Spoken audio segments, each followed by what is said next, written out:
Put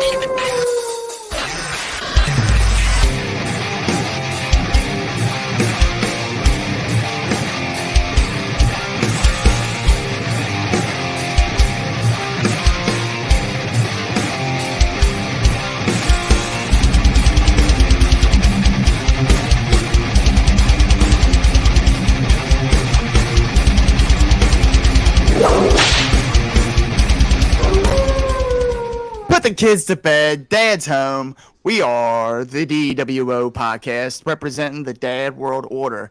I am the pretty face papa, Mr. Magnificent Mike Martin.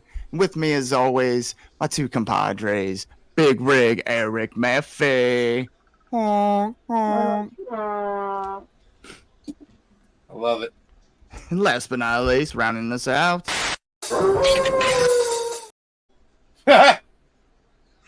I inadvertently hit something, I think. Okay. Anyways. The wrestling t-shirt guy. All right, what up, y'all? How's everybody doing today? Fantastic, my good sir. As Mr. Magnificent said, we are the DWO podcast. And tonight we have with us, I guess you'd just call him the most professional wrestler, the veteran Jack Vaugn. Sir, how the heck are you? Wonderful. It's wonderful to see you gentlemen again. Absolutely. Yeah, man, I've been missing seeing you weekly. Used to see you. We used to it. When's the last time we saw you? FGW, I think, was the last show we saw Jack The at. Teal Piper show. Teal Piper show. Oh, yeah. Out there getting swatted on by Damos. Oh my gosh. He is a beast. We need to talk about that. We were sitting front row for that show, and just that corner of the ring apron. I mean, they had to send that out for dry cleaning or something because that so much. I've never seen it. I thought he's got a glandular problem. I was genuinely concerned for his welfare. He was pouring out. I bet you he lost 4 to 10 ounces of human liquid in that match. Yes, it was that distracting that I was mean, like, look who he was wrestling though. Look who he was wrestling. Exactly. I mean, come on.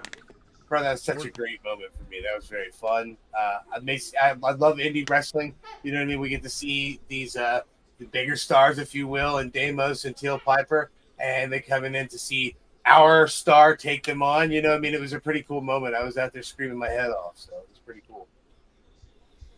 Yeah. That was a fun show. Yeah, that was a really fun show. Now, do you I know that you did one of your videos with Damos where it was something like when you see your friend you haven't seen in a while or something. Have you guys wrestled before? Is that like a friendship that's been going on for a while, or did you guys just meet that night? No, so it's a funny story. So we became friends through social media once things started blowing up for me.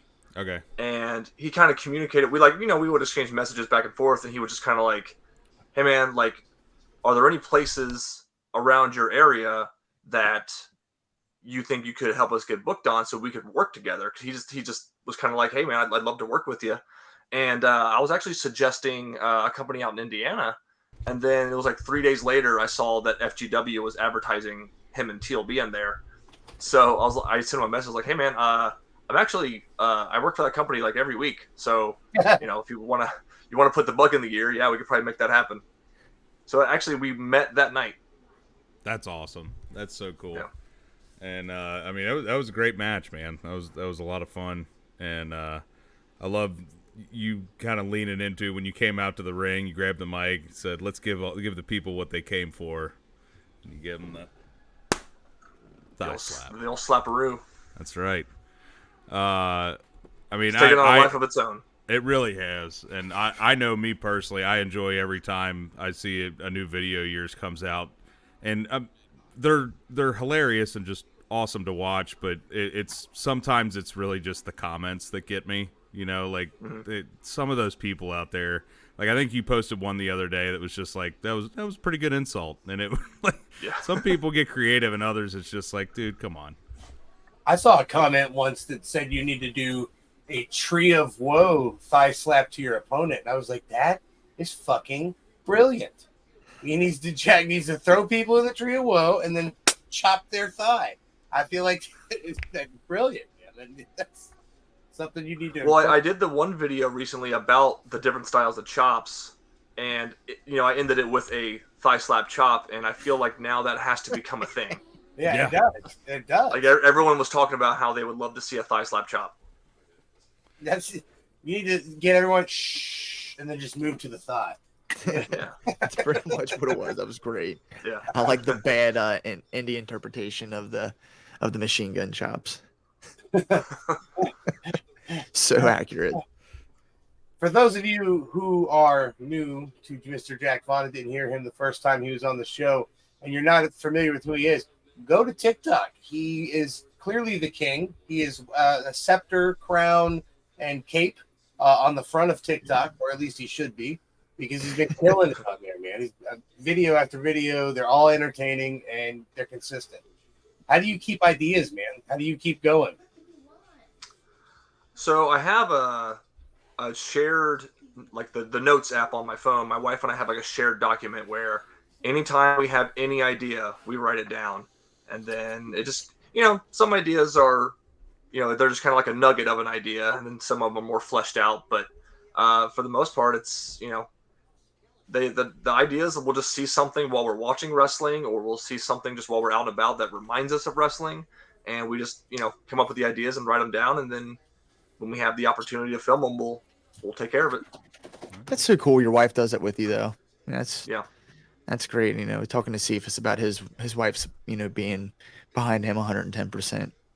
She's That's the just reason I have a nice microphone that I don't even have in frame. There we go. just nice to see. My career and my entire life would be chaos were it not for my wife. Yeah, I can see that. I am so not organized when it comes to anything. Like, she takes care of my website, and then like people have communicated to me through the website for like bookings and stuff like that. And then she's the one that has to constantly remind me, like, hey, put this in your calendar because you're going to be here this day. Yeah. So, yeah, very lucky that she takes care of that. We all tend to remind ourselves of that. We have like a shared calendar for like when we book guests for the shows. Because like one of us will book somebody, and there was a while where we were just like, man, we double booked like 3 days and like had to like shuffle stuff around. And once we got the calendar ready to go, it was like, okay, we're much more organized now. It's been a lot better for real. And even then, even though we have the calendar that everyone has access to, at this same point, we're like, hey, August 15th or whatever, you got anything going on this? Have you offered it to anyone? Because 3 people trying to book guests at once can definitely run into some issues. Sure. So you're still down there in OVW, or any other new promotions you're getting a hold of, or anything like that? I know you did some out-of-state stuff recently, and I believe you're going to the UK soon? Yeah. In October, I'm going. Right. We're spending about 2 weeks over in Europe. We're going to be in Romania, and then about a week in the UK. That's awesome. Oh, wow. Yeah. Yeah, it's going to be myself, Jake Oman, and Aaron Williams is going to be going with us as well. Oh, that's awesome. Aaron Williams' ratings, man. I love that guy. Yeah. He's got. But yeah, I'm going. I just had a few weeks ago. I was in Oklahoma, and then August I have a weekend in Pennsylvania. The following weekend I'm in Florida. I have shows booked in Utah later in the year. So yeah, I'm getting out there. Awesome. Speaking of Florida, man, see you. I see that you're facing a show brethren of us, someone that has been on our show before. One I'm a huge fan of, the Cheese. I can't. I'm so pissed that this is not in Ohio. It's like 2 favorite internet wrestlers versus each other. You know what I mean? Like I love watching both you guys, and the fact that you're facing off and I can't be there front row to scream my head off irks me just a little bit. So we need to bring that to Ohio, to any promoter that might be listening right now. Bring these men to Ohio and let them face off. Please. Yes, please. You don't even got to bring me to Ohio. I'm already here. You're right here. Yeah, just bring cheese. Come on. You just bring right cheese now, over, half off. and we'll figure it out. My only fantasy booking for that match is him throwing a slice of cheese onto your thigh and making it a cheese thigh slap. I want that to happen. That would make me very happy. Don't do it in Florida though. Do it up here. do it here, yeah. Do it where you can see it. Exactly. Yeah. Um, Speaking of which, is that show going to be? Do you know if that show's going to be streaming or not? Is that a watchable show online, or is that going to be an only indie show? I honestly don't know. It's my first time working for Atomic, so I'm not exactly sure if they have like YouTube stuff. Well, I'm sure they do. Most companies do at this point, but I will see if at the very least I will see if I can get footage of it, and I can at least send it to you guys. Oh, Yeah, that'd be that'd be fantastic. Sure. Hell yeah. yeah, that'd definitely be one I want to sit down and watch. That'd be a lot of fun. Like I said, we had the cheese on before, and he's just a really cool guy. So that's definitely a match we want to watch. So what? You're going over to the UK. Are there any? What? Is it one promotion or multiple promotions over there that you're going to? So we had some trouble with the booking, just because originally we were supposed to go Romania and then the UK and then Poland. Okay. But we had to cancel Poland because the main reason we were going over there was for the UK show, and they had to they lost their venue, so they actually had to push the show back a week. Oh wow. So unfortunately, only Romania and UK. But so we only have one show in Romania booked and then one show in the UK. But I do have contacts for a bunch of other UK promotions. It's just a matter of figuring out if we would have transportation to get to those other shows. Right. Yeah. Yeah. You don't want to be taking a taxi over there and them taking you on the scenic route, and then you lose every dollar you made over there. Right. I heard that's kind of a thing. You want to take Ubers, not the taxis, because the taxis will be like, "Oh, you're a tourist? Here, let me take you on this super scenic route. That'll be $800." If they have trains, I'll do that. I took a bunch of trains when I was in Europe last time, and that was very convenient. There you go, right there. It's like most of the other major cities I've been in, I feel like there's some sort of train system, and Cincinnati area just doesn't have that. Yeah. It is very convenient though. Yeah, trains and buses was pretty much what we took everywhere when we were in Europe last year. Well, it's like what's that movie? Euro Trip, where he's like, dude, how are we gonna get there? He's like, Europe is basically the size of a mall. We can walk to Germany from there. Like, which I mean, it metaphorically that kind of makes sense because everything is connected with trains and all that jazz. So Very large fucking mall. it is a very large fucking mall. Wow. Mall of America. Mall of America. That's a definite place I want to go see. I've never been there before in my life. It's probably deteriorated. Like every that good was mall the first now is episode of crap. Nitro, right? Was Mall of America? Yeah. Yes. Yeah. Okay. Yeah. Thought so. Is that, I've been is that- traveling to a lot of good places lately. In fact, I speaking of Jack Vaugn, I wore your shirt at the Grand Canyon. That was a pretty cool T-shirt video. Nice. I enjoyed that one. I was a whole major trip flying out to LA and driving back to Cincinnati, but I'm glad I did it. I'm sure you get quite a few miles. Are you more of a driving guy or a flying guy when it comes to your in the US trips? It depends. Like I try to, if it's over a certain amount of time, I try to fly if I can. When I went to Oklahoma, I drove just because I had some other people with me, and it made the trip much easier. But in cases where I'm with like Utah and Florida, it'll just be me. So they're gonna be flying me in. Oh, hell yeah. Even better. Well, that's nice. Way I mean, easier. like how? Yeah. So I don't. How does that work? Like, if a promoter, like, if you're, say Utah or whatever, is that something that you just discuss with the promoter? Like, yeah, I'll do it, but you got to fly me in, type thing, or like, are they just like, nope, you got to cover your own stuff. We'll pay you when you get here. Like, or is that like a deal breaker for you? It's like a case by case basis. Like I did a few shows in Wisconsin this year, and that's a bit of a drive. It's about 8 hours for me, but like I found a show in Chicago the night before, so I just drove to Chicago and then made a shorter trip to Wisconsin the next day. Yeah, But it's really just kind of like when they tell me where they are, I kind of let them know like, hey, it's like like with Utah, it was like a 20-hour drive or something like that. Lord. I'm like, I'm not really willing to do that, but yeah, it's just like a case by case thing. I'll let them know, like, hey man, that's a little bit further than I'm willing to drive. If you're willing to fly me, maybe we can work something out. I'll take a little bit less money for the actual show. But yeah, I don't want to. Usually like 6 to 7 hours. If it's anything past that, I try to get flown. Yeah, absolutely. Now, is that like a negotiating thing that's came along since like your kind of rise in popularity? I guess guys that are less popular aren't gonna kind of have those kind of chips that they're around. Yeah, well, and plus, I have the advantage of like a lot. Companies are. It's been great because companies are now reaching out to me, so I'm not having to Right. like, search for bookings. Like I have at least every Saturday booked until December. Wow. So like Awesome. and yeah, it's mostly companies that have been reaching out to me. So if they're reaching out to me, I just I kind of have that advantage of knowing that hey, they want to use me, they want to bring me Yeah. in.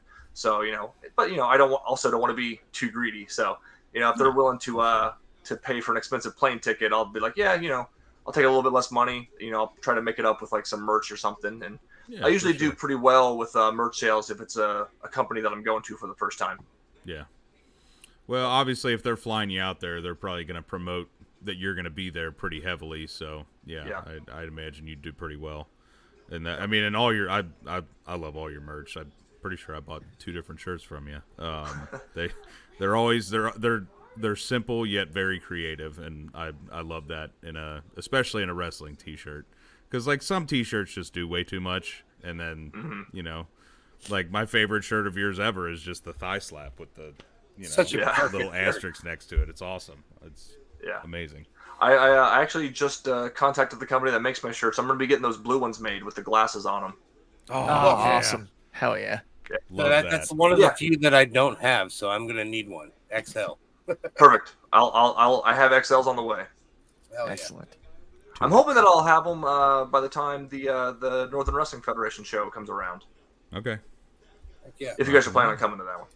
Yeah, I think yeah. I think that's the official plan. I know this next Sunday we're gonna go out and support Miss Harley, Shield Maiden Harley Yep. at their show at the Harley Davidson, and we're gonna go check that show out. And then the weekend after that, I believe our plan is to go to the NWF. Nice. Burkus. Then we're gonna be at the That's my Revolver, first man. home. Have you done any Revolver work, man? Do you mess with those guys? Have you worked with them at all or no? I haven't worked on a Revolver show. I know a lot of the people that run Revolver. Right. I've known Sammy Callahan since I pretty much first started in wrestling. And I've thrown my name in the hat, but they haven't had anything for me, so not a big deal. Dude, if that ever if you ever do get booked on a Dayton Revolver show, please don't tell us at all, because I want to be there and you come out of the curtain and I just shit my pants. Like that's that would make me the absolute. Okay, so like for example, last show we were at, they did a Scramble like match. a Royal Rumble-esque, every minute or whatever, somebody comes in, and freaking they had Shark Boy come out, and it was just like, I mean, Cephas is behind me about to have a heart attack. Like we're all like, just like, what is going on right now? So I love, and that's one of my favorite things in wrestling is different surprises and moments and stuff like that. So As yeah, you if can that ever see, happens, I a would. Shark Boy fan. Yeah. But we would love to see you at a Revolver show. We're big fans of that promotion. So, Sammy, if you're watching this, book it. I was gonna say probably the best way to convince them is to bug them about me. Yeah. Oh, trust me, Oh, we best will. believe we will. Whenever we see them on August 3rd, I'll be like, "Hey man, where's Jack?" We need How Jack. about What do how you about a need? You know what this place needs? A little Jack Vaughn. A little veteran presence around here, maybe. You know what? I'll book the match right now. Handicap match: Jack Vaugn versus Alpha Sig. oh That'd be man, wonderful. I Big think that'd be Booty great. Brett, Casey. Let's see it.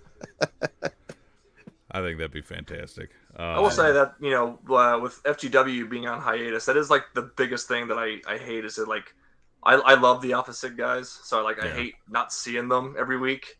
Yeah. There's tons of guys that I hate not seeing every week, but that is the worst part of FGW losing their building, and I hope they can find one soon.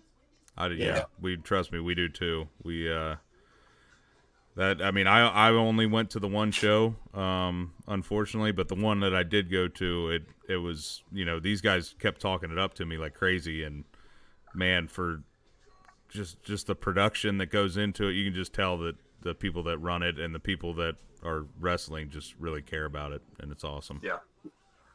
Yeah, and those shows, like, it started. I didn't start with FGW when they started. They had been running for a couple of years before I came on, and I started about a year after COVID. And I know that at that time they were still, like most companies, they were trying to build back up after the having to shut down for a while. And unfortunately, right before they had to take this break, was like it seemed like every week was just packed. Like every week, it was almost like a sold out show. So they were finally getting back to that point where every show had an awesome crowd that was really energetic, and then it just had to stop out of nowhere. Yeah, it was a packed house for some every time amateur boxing malarkey. What kind of crap is that? Malarkey. It's just being able to have that kind of set and that stuff. small of a venue is just always incredible to me. I will say, as much as I love working in front of big crowds, there's something really cool about those really like intimate venues. Yep. I when I first started, I was with NWF, and their original Bone Crushers building. Every year they would do a show on January 1st in the afternoon, and it was always packed. And that building, when it's packed, could maybe only hold like maybe 80 to 100 people. Mm-hmm. But when it's packed like that, it's like some of the best shows I've ever been on. Right. They're still doing that, actually. The January 1st Oh, show. yeah, the January 1st show. Well, they've actually run a couple venues like that like me and Mike went to one at the VFW hall, and there was 70 people there maybe, like, But it was wall to wall. but it was the whole place was packed. I mean, they had a cage match that night, and like they had to, like, if you were standing on the top turnbuckle, you'd have to be like, oh, I hope I don't hit my head on the ceiling. But like that enhanced it for me, because it felt so cool just being that close and everybody just going nuts. We love the intimate shows for sure. I think we turned to each other that night and we're like, now this is indie wrestling. Yes. VFW hall, freaking cage ratchet strapped together. It was awesome. Loved every minute of it. We mentioned the NWF show, and which is taking place the 29th of July at Burkus Brewing in Ludlow, Kentucky. That's one thing I like about that. The one thing I like about that place is that it's smaller and it's just the crowd feels so big, and it's not that many people. Yeah. And they got those shows are a lot of fun. Like that's one of the venues that I wish they would have had when I was with them when I was younger. Right. I mean, the venues they had were fine, but Burkus is such a cool venue, like just to see it. The aesthetic of it and everything. Yeah. And it's got like the balcony and everything, but then when it's just packed full of people, it's awesome. Yeah. It hums. Really cool. Yeah. It does.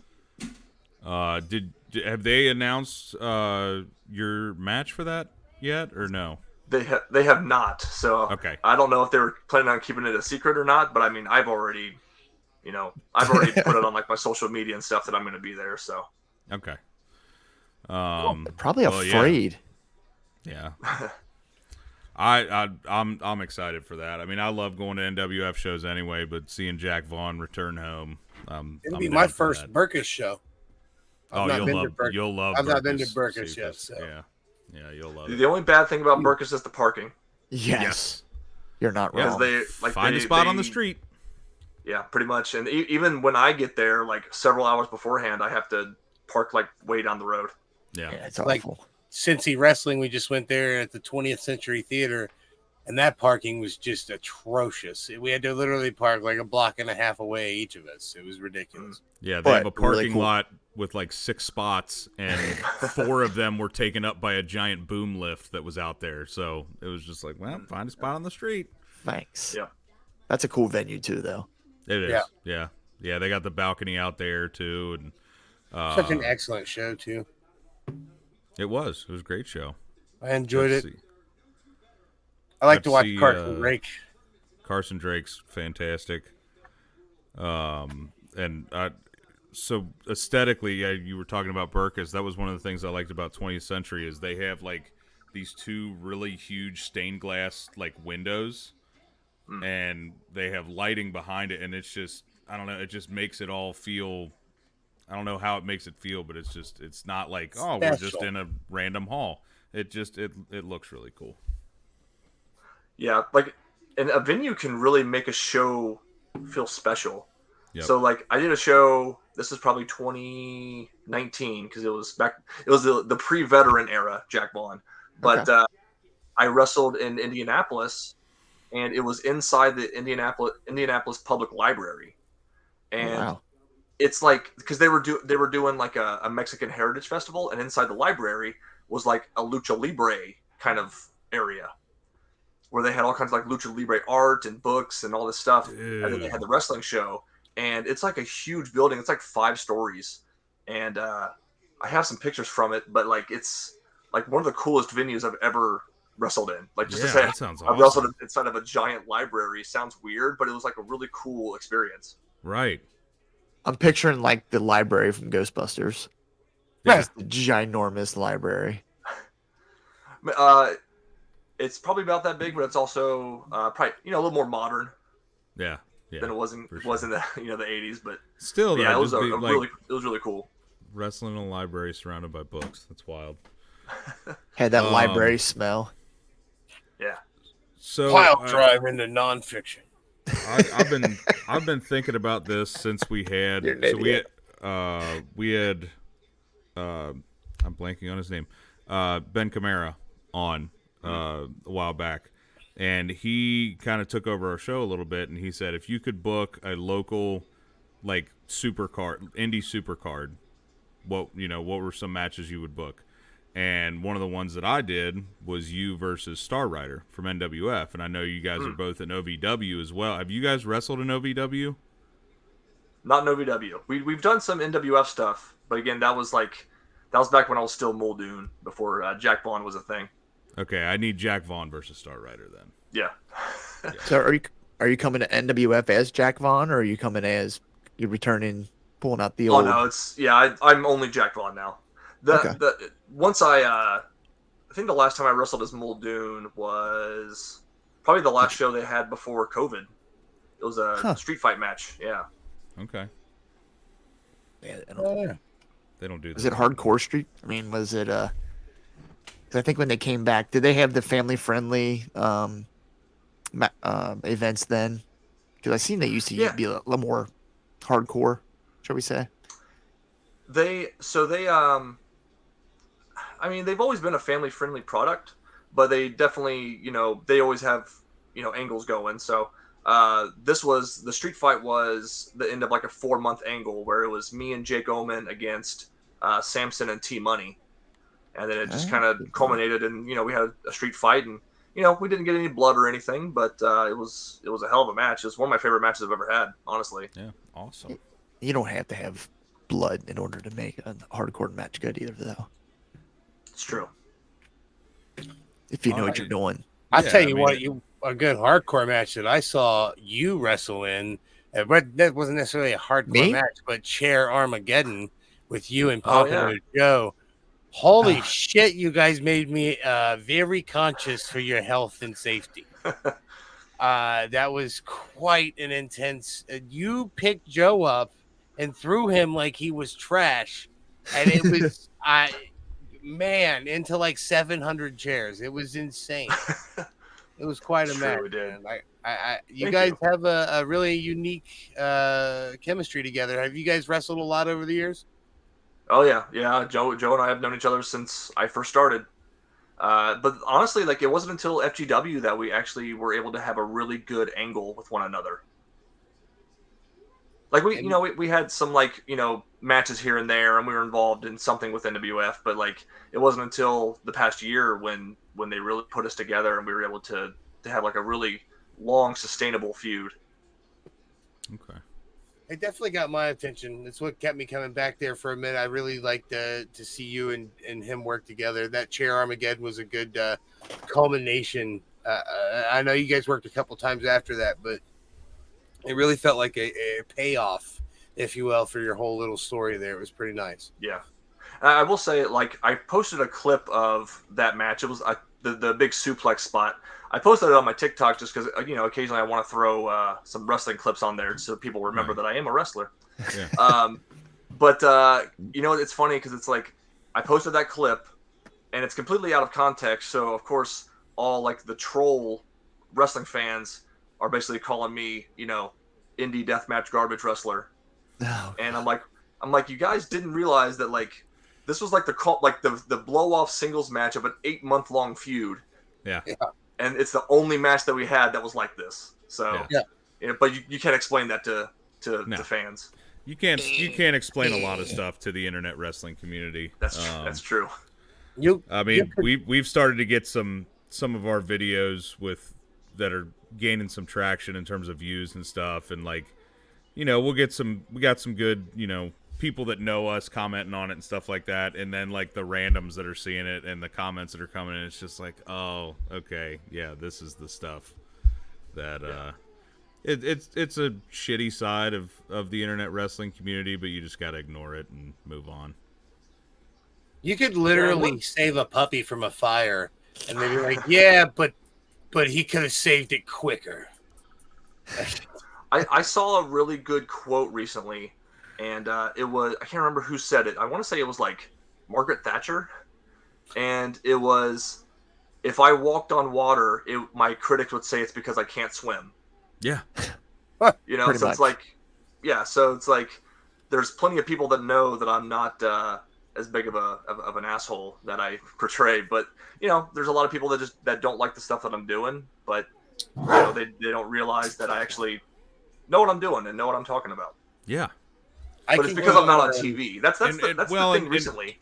And we know, that about you, and that's what makes your videos all that more, entertaining and fun to watch, is that you have been in this business. You're a veteran of the business, and it's poking fun at the business, but it's not like you're playing a character, for fuck's sake. Right. Like, I don't understand where the wrestling community forgot that, hey, these guys are playing a character. Like, I don't get it.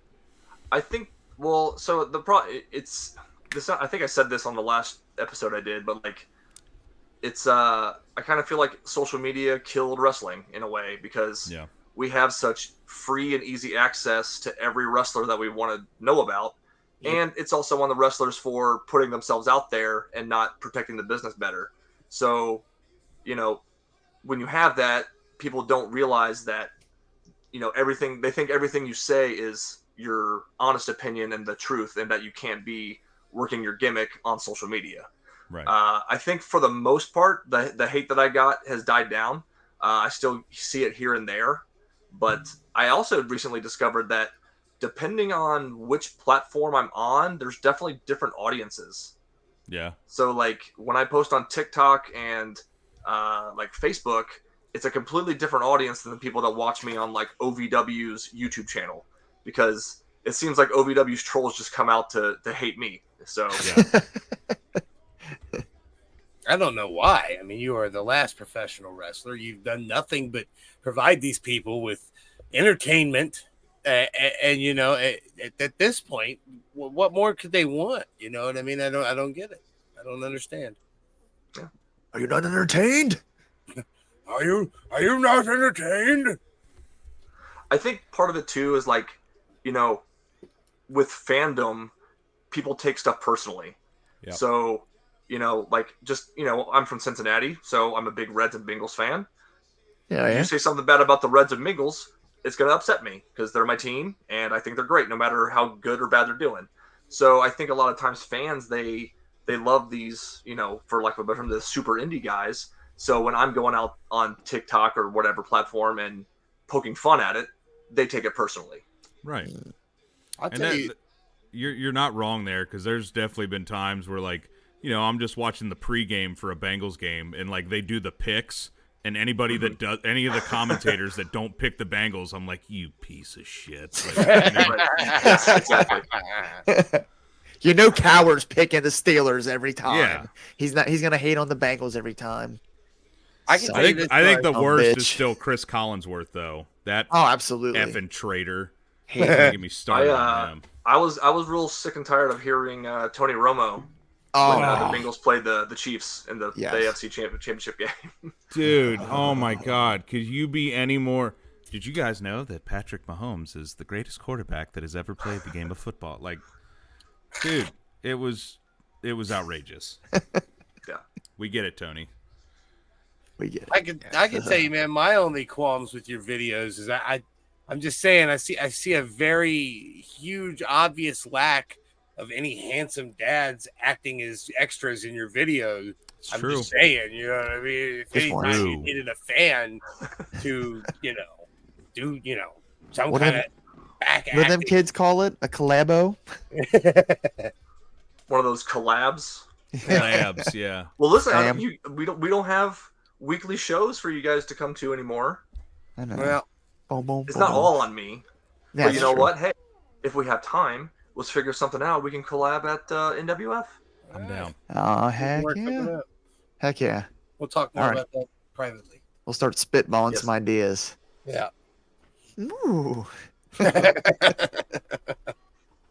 That'd be Hell awesome, yeah. dude. Make a dream come true. Yeah. So, besides Florida and stuff coming up, do you have anything on the far horizon that you're looking forward to? Nothing really. Nothing too crazy. Like I said, I'm booked out pretty much until December, so I'm basically just going to continue doing the OVW stuff and then filling in booking gaps where I can. But I'm just staying busy. I'm trying to network a little bit, trying to I'm not going to be a name dropper, but I know that guys with the big companies know who I am, and I've been not contacted about bookings or anything, but I had one guy who's a legend actually reach out to me and call me just to tell me how much he loves the videos, Really? which was crazy. Yeah, and it's a guy who works for one of the current one of the two big ones. Huh. And so I know that I have contacts, and I know that I am on the radar, maybe. But we'll see. It's one of those things where I'm not trying to worry about it too much, because I feel like if I'm trying to make it, it's not going to happen. It's going to be when I'm not worried about it. So It's like you'd falling in kill love. it in either place. You'd Yep. kill it in either place, man. I think, and I think it's in your future at some point. I think hopefully, within a year from now, we're gonna have to contact, the media team to see if we can get you in for a podcast instead. I see it in your future, man. You deserve it for real. Which is great for I you. don't know. And sucks I bad appreciate for that. us. Yeah. no, I appreciate that, guys. If I really do think that with the gimmick, I think that it could really make me. It's crazy because the social media stuff has taken off. I'm basically a baby face everywhere I go now. Even if people try to book me as a heel, people know me because of social media, so they cheer for me. But Right. I think that given the opportunity, I think the gimmick could be a perfect antagonist for either company. Yeah, absolutely. But Absolutely. what if they say, one of the big two call and they say, we like you, but we're going to bring you in with this gimmick and the veteran is left behind? Would that be a deal breaker for you? It depends on how many zeros are on the contract. Get you to look at this piece of paper and Well, I mean, I love this gimmick. It's the first time I've ever felt really comfortable in a gimmick. And it is kind of, they say the best gimmicks are extensions of your real personality, and for me, it kind of is. But I feel like I've been around long enough to where, as long as it's not something completely ridiculous, I think I could probably make it work. Yeah. So So I what, think I mean, I'm what not if they gonna be, call you and know- they're like, we want to resurrect the goon? And you're the guy. Gobbledygooker Part 2. Yeah. As long as I can get those boots made to look like hockey skates, Yes. I'm in. Those are Right. pretty I'm in. cool. Absolutely. those were cool. I heard TK's actually looking to bring back the giant egg thing on a Thanksgiving show. That'd be amazing. How great would that be if Jack Vaugn emerged from a giant egg? It'd be awesome. I'd have Eggman. Oh my god, I'm gonna be the Eggman. Wasn't that the Taker? Yep. Yeah. It was Oh yeah, Taker he was thinking like, he was "Oh going to god, be I'm the gonna be the gobbledygooker. Eggman." And I like the evolution of Jack Vaugn because I know originally you were more not necessarily themed like Ricky Vaughn, but you had that bad boy, like fucking almost evil anti-hero kind of gimmick, and it's evolved into this. Like you still have that in there too. You know what I mean? I think it's brilliant, man. You've really crafted something. I think it's like you said, it's because it's an extension of you. I think I can definitely sense that you're a little bit old timey yourself. And I can definitely sense that you're also a little bit full of shit too, and that makes it work. You know what I mean? I mean that in the nicest way. You know what I mean? Like it works really well, and I think that's why it would work somewhere. Thank you. So besides being like just an extension of your own personality, is there anything else like mixed into the veteran Jack Vaugn, like people from your life, or maybe idols or something like that that you drew inspiration from for that character? So when I first came up with the idea, I did a few shows. It was like right when shows first started coming back from COVID, because came up with the gimmick and then COVID hit, and then I couldn't wrestle for like 6 months. So when I first started doing matches as the veteran, I was still kind of trying to figure out what I wanted it to be.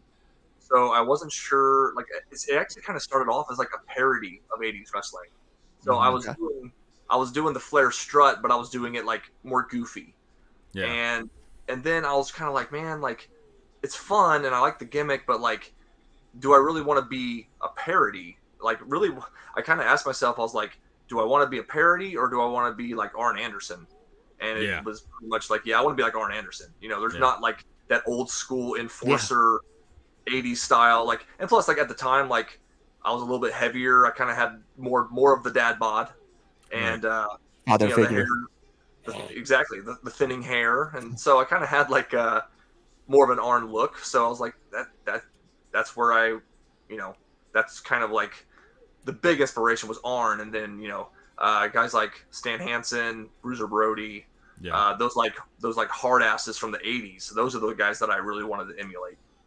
That's what I love about the character, though. I mean, while it's like entertaining and can like I don't want to say humorous. I mean, there is humorous parts of the character, but at the same time, it's like when it gets to the ring, though. I mean, you are that badass bruiser kind of wrestler, and that's reason we love you.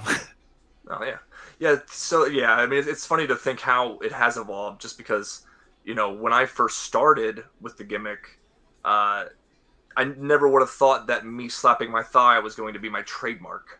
Right. So it's what started off as me making fun of something in a dumb internet video became something that people expect and something that people look for in every video, and things that people are expecting me to do in matches. So I try not to be too goofy when I'm in the ring, but sometimes I have to please the people. Gotta feed the hams, Well, exactly. Think about that too, like the amount of stuff that people have tried to like get over or like make their trademark or something like that. Like I feel like the best ones are ones that just happen organically. You know what I mean? Like there's people that will try to get something over, and then it just happens organically, and it's like it's so much better that way. It's like stop trying to make fetch happen. Right. Like on Wednesdays we wear pink. Exactly. Golly. Mean Girls is right. Who would have thought we had a Mean Girls quote on here? It is a great movie. You're not wrong. If my wife's watching, she's loving every second right now. I've given her shit for that movie for years, but here you guys go quoting it. So it's a good one, man. Have you watched it? I have, and it's okay. Oh, it's so good. It's good. It's okay. I like to give my wife shit for it. So as married guys, you gotta have that you gotta have that guilty pleasure like chick flick that you enjoy more than you should. Mine's Jersey Shore. I've watched every single episode of Jersey Shore, Jersey Family Vacation, every bit of it with my wife. Oh my god, I gotta send you pictures of my Halloween costume from a few years back. I dressed up as I love Vinny and Paulie D. I was Yeah, Pauly indeed. D, dude. I had the blowout, the fake tan, the big. I had the Really? Italia tracksuit. It Oh, was beautiful. It was beautiful. I'll send you pictures. bro. Um, Yeah, send it to me. Yeah. Oh So, yeah. Jack, the first time we had you on, it was actually before you were going over to Europe for the first time, and then you did go. You went to, was it Switzerland? No, we went to we wrestled in Finland and Sweden, Finland. and then we That also was spent it. a few days Sweden. in Estonia. So, how was that experience going out of the country and wrestling? So luckily I was going with my buddy Jake Oman, who is a seasoned pro with traveling. I think at this point he's been to like 25 different countries or something like that. Wow. God, that's so awesome.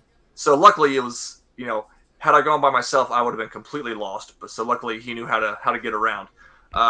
But it was really just, we only had a couple shows. We had one in Finland and one in Sweden, and the one in Finland was basically the only reason they put on the show was because we were coming over.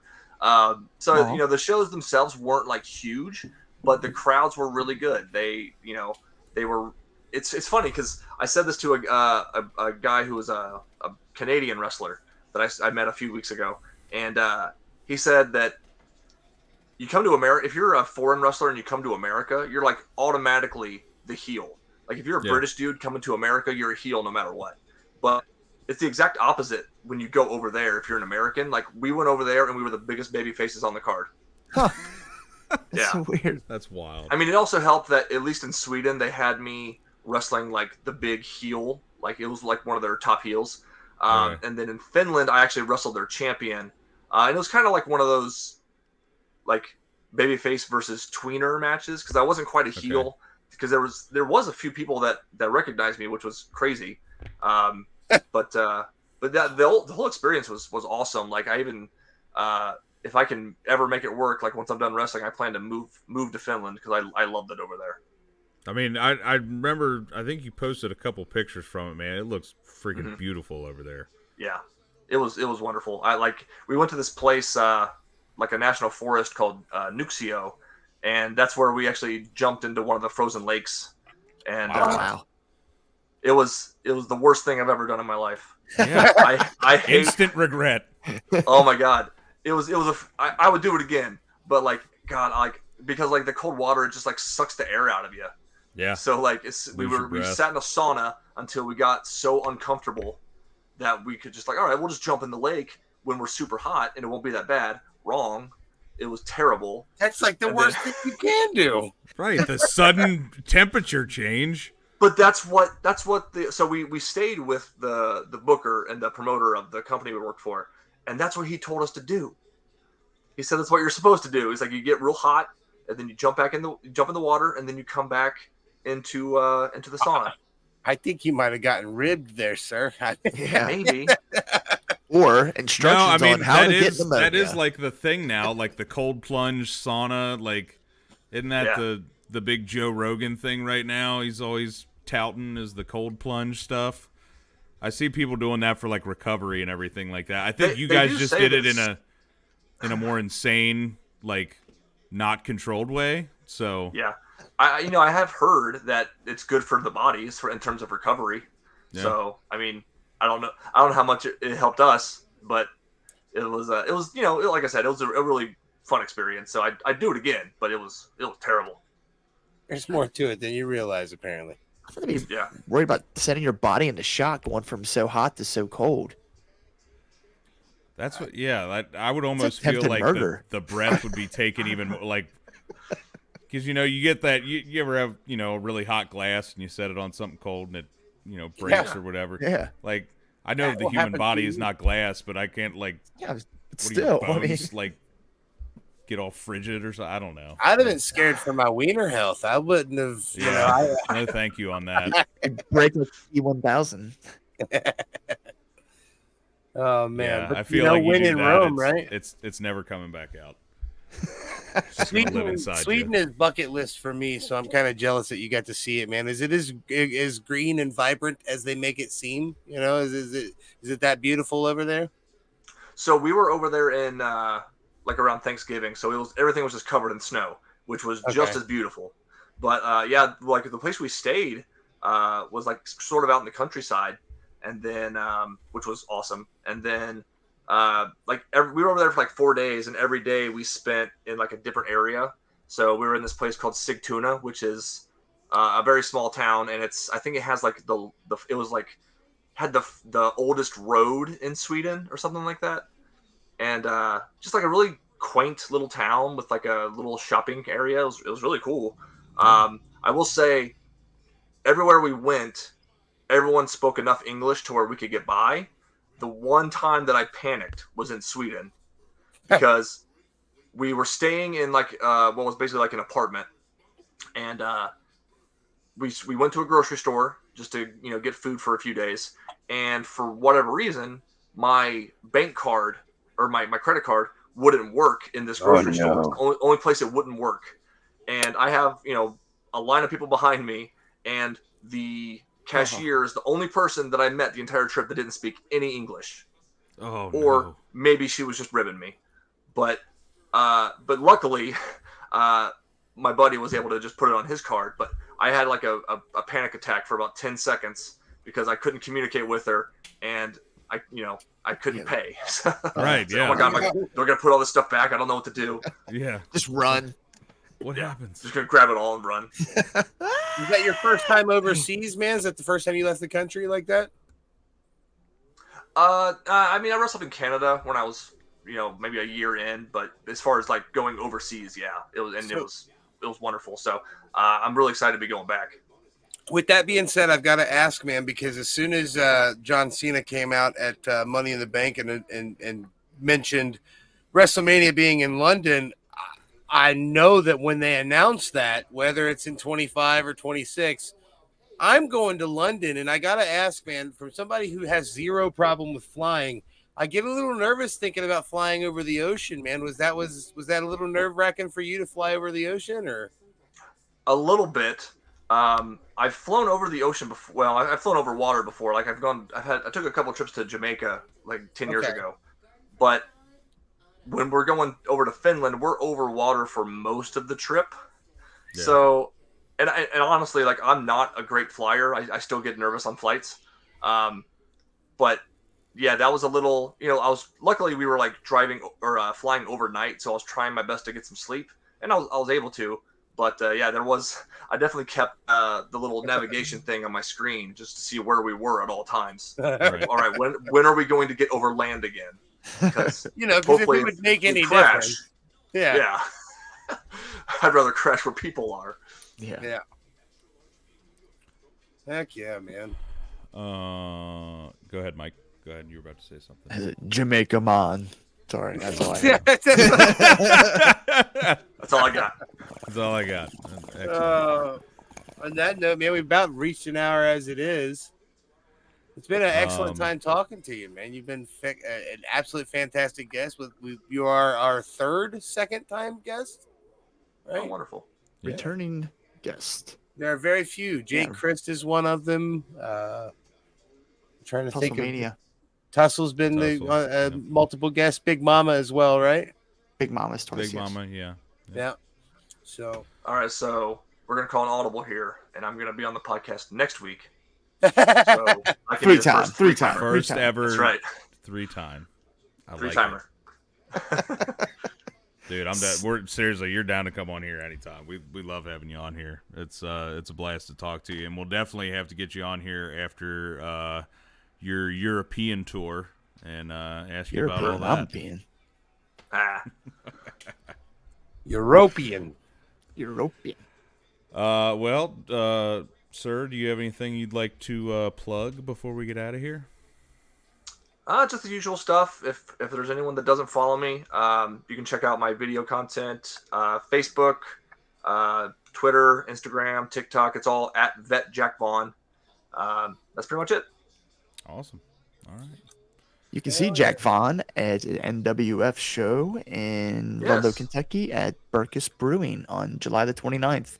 And the dads will be there too. So, bonus. That's right. If you can be there, and then if you're also in the Cincinnati area, the next week on August 4th, I'll be at Spot Monkey Promotions in Batavia. Oh yeah, Spot Monkey. Okay. We're gonna have to catch one of those shows. Unfortunately, we won't be able to be at that one. That's right. Like we're going to Revolver on the 3rd, and then we're going to Detroit that Saturday morning.